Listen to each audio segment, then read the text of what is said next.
रेणुका, खरं तर उमदा नेता केवळ गोव्यानंच नाही तर देशानं आज गमावलेला आहे। मांडवी नदीचा हा खळखळता प्रवाह आज भाजप मुख्यालयाशी मात्र स्तब्ध होऊन स्थिरावल्याचं पाहायला मिळत आहे। खरं तर विश्वासच बसत नाहीये या सगळ्या गोष्टी। अगदी खरं आहे। आणि गोव्याच्या भाजप मुख्य कार्यालयामध्ये आपण बघतोय त्यांचं पार्थिव आणण्यात आलेलं आहे। त्यांचे नातेवाईक त्याचबरोबर गोवेकर मंडळी सगळीच जण तिथे उपस्थित आहेत।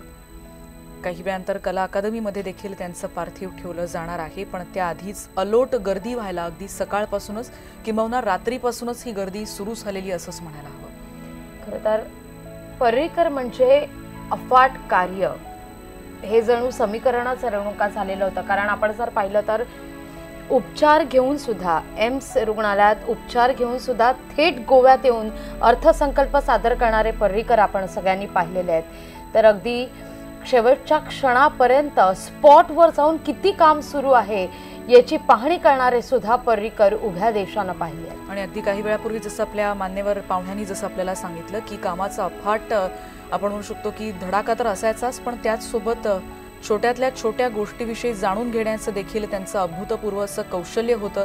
त्या संदर्भातलं सातत्यानं त्यांचं वाचन देखील होतं।